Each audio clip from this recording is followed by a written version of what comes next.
મિત્રો અત્યારે સૌથી પહેલા વાત કરવામાં આવે તો ચૈતરભાઈ વસાવાને લઈને શું ખરેખર મિત્રો કોઈ નવા સમાચાર આવ્યા કે કેમ? છેલ્લા કેટલાક સમયથી તમે જોતા હશો ભાઈ કે ચૈતરભાઈ વસાવાને લઈ અને અત્યાર સુધી સાહેબ કાંઈ પણ એક પણ એવા સમાચાર નથી આવ્યા કે ચૈતરભાઈ વસાવા જેલની બહાર આવે. તો શું ખરેખર મિત્રો અત્યારે કોઈ સૌથી મોટા ન્યૂઝ સામે આવ્યા કે કેમ? ચાલો આજના વિડીયોની અંદર આપણે જાણવાની કોશિશ કરીએ. તો ખાસ કરીને વિડીયો તમે અંત સુધી જોતા રહેજો.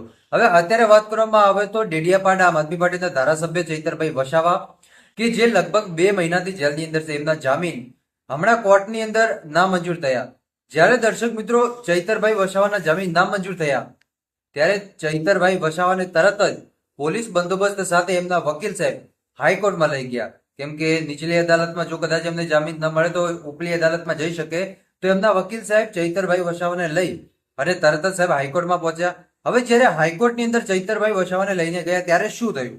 મિત્રો હાઈકોર્ટની અંદર ચૈતરભાઈ વસાવાને લઈને એમના વકીલ સાહેબ ગયા ત્યારે આપણે જોયું કે હાઈકોર્ટની અંદર ચાર્જશીટ પહેલાથી જમા થઈ ગઈ હતી ને એ ચાર્જશીટમાં એવું લખેલું હતું કે સંજયભાઈ વસાવા તરફથી કરાયેલો આરોપ હતો કે કાચનો ગ્લાસ માર્યો હોય.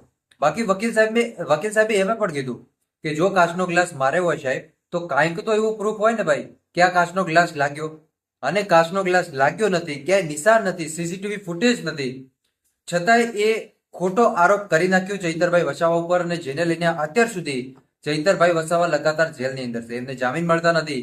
જામીન માટે હવે હાઈકોર્ટના દરવાજા ખખડાવ્યા. મિત્રો આ બધાની વચ્ચે આપણે કહી દઈએ કે કોઈ પણ ધારાસભ્ય લાંબા સમય સુધી જેલની અંદર ન રહી શકે. કેમ કે કોઈ પણ ધારાસભ્ય જો લાંબા સમય સુધી જેલની અંદર રહે તો એ પોતાની સત્તા ગુમાવી નાખે.